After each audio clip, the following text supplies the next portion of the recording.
किसी का प्रश्न था कि नाक कान छिदवाने के भी कोई नक्षत्र होते हैं शुभ, या कोई वार होते हैं। ऐसे कोई वार हो, ऐसे कोई मुहूर्त हो और ऐसे कोई विधि निषेध हो जिनका हमें विशेष रूप से ध्यान रखना चाहिए, तो पंडित जी आप बताने का कष्ट करें। तो भाई मैं बता देता हूँ, ऐसा कोई कष्ट नहीं है, ये तो ब्राह्मणों का कर्तव्य है।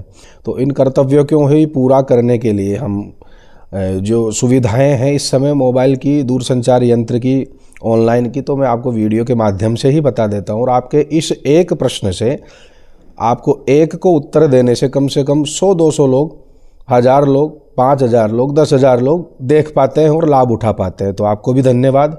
और सभी का कर्तव्य बनता है कि जो भी शंकाएं हैं ब्राह्मणों से पूछना चाहिए, ताकि शास्त्रोक्त प्रमाण से वो बता पाए।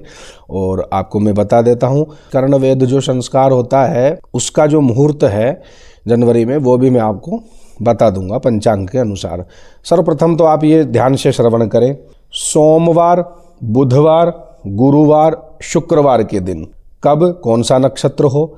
अश्विनी, मृगशिरा, पुनर्वसु, पुष्य, हस्त, चित्रा, अनुराधा नक्षत्र, श्रवण नक्षत्र, धनिष्ठा नक्षत्र, रेवती नक्षत्र। इनमें जन्मदिन से 12वें या 16वें दिन तक बालक का कर्णवेद संस्कार बहुत ही शुभ होता है। कितने दिन? 12वें और 16वें दिन। जन्म से 12वें और 16वें दिन नक्षत्र और वार मैंने जो शुभ होते हैं वो बताए हैं। अब यहाँ पर जन्म मास को त्याज्य किया गया है, यानी जिस मास में, जिस महीने में जन्म लेता है तो उसको त्याग देना चाहिए, ऐसा बताया गया।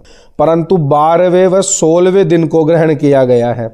प्रश्न अब ये भी उठता है कि जिस मास में जन्म लिए हैं उसी में वो मास पड़े, तो 12वां और 16वें दिन को यदि हम कर्णवेद संस्कार करते हैं, उसमें यदि वो मास है तो उसको त्याज्य कैसे करें? फिर 12वें 16वें दिन का नियम। किंतु शास्त्र ने फिर कहा है कि 12वें और 16वें दिन को आप ग्रहण कर सकते हैं।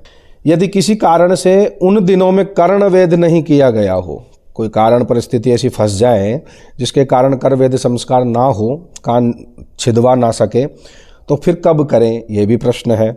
तो चैत्र पौष देवशयन काल, तिथि क्षय का दिन, रिक्ता तिथि, जन्म तारा, जन्म नक्षत्र से 1, 10 और 19वां नक्षत्र, यह सब छोड़कर जन्म से 6, 7, 8वें महीने में या फिर तीसरे और 5वें वर्ष में बालक को पहले दाहिना व उसके बाद बायां तथा बालिका को पहले बायां और उसके बाद में दाहिना कर्णवेद करना चाहिए।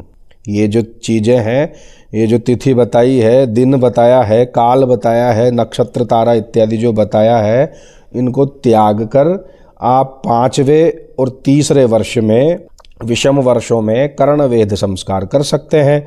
साथ में नियम ये भी बताया गया है कि बालक को, यदि बालक हो तो उसको पहले दाहिने कान में, उसके बाद में बाएं कान में छिद्र करें, और यदि बालिका हो तो पहले बाएं कान में, उसके बाद में दाहिने कान में कर्णवेद करना चाहिए।